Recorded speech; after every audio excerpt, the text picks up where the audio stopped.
Floyd Collins tragedy. On January 30th, 1925, Floyd Collins squeezed into Sand Cave in Kentucky. He was 37 years old, a farmer, and an experienced cave explorer. He discovered the cave weeks earlier and thought it might connect to Mammoth Cave. If it did, tourists would come and fame and fortune would follow. He carried an oil lamp and crawled through narrow passages, 120 feet from the entrance and 55 feet underground. The passages were tight, some no larger than 9 inches tall. Floyd had been widening them for weeks, making them accessible for tourists. On this morning, he was crawling homeward when his lamp fell, knocked over in the darkness. The light went out and Floyd was plunged into total blackness. He tried to navigate by feel, but in the darkness, he misplaced his foot and stepped on what seemed like stable wall. The passage shifted. A rock fell from the ceiling, 26.5 pounds, and it pinned his left leg, trapping him completely. Torrents of loose gravel followed and buried him up to his chest.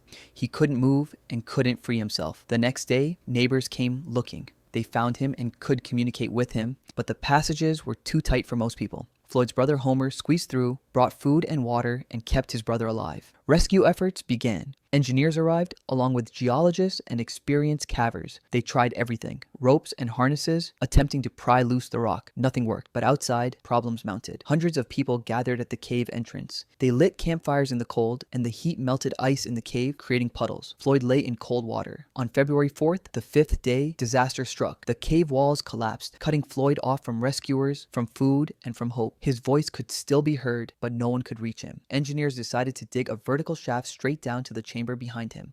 For 13 days, workers dug with picks and shovels only, as they feared dynamite would cause more collapses. On February 16th, they finally broke through, 17 days after Floyd had been trapped. But when they reached him, he was already dead, having been so for 3 days. He died of thirst and hunger, exposure, and hypothermia. John Jones' death. On November 24, 2009, John Jones arrived at Nutty Putty Cave in Utah. He was 26 years old, a medical student, father, and a husband. He had been caving since he was young, and this was supposed to be a fun trip, a chance to introduce his younger brother to the cave. Other family members came along. They entered around 8 p.m. The cave was narrow, with tight passages, but was popular with Boy Scouts. John and 3 others left the main group. They were searching for a section called the Birth Canal, a tight but navigable passage with a turnaround at the end. John thought he'd found it. He saw a narrow, vertical fissure leading downward and believed it was the turnaround point. So he entered, headfirst, crawling down into the darkness. But this wasn't the Birth Canal. It was an unmapped passage called Ed's Push,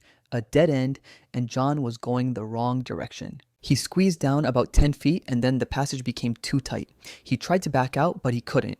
His body was wedged. The fissure measured 10 by 18 inches, barely wider than his shoulders, and he was upside down. Blood rushed to his head. His family realized he was stuck and called for help. Rescue workers arrived quickly. They set up a sophisticated rope and pulley system, trying to extract him. They attached a rope to his legs and started pulling. Inch by inch, John moved upward, but then the anchor failed. The pulley system broke under the strain, and John plunged back down, wedged even tighter than before. He was exhausted, and his body couldn't handle being upside down with the blood pooling in his head and his heart struggling. After 27 hours trapped upside down, John's heart stopped from cardiac arrest.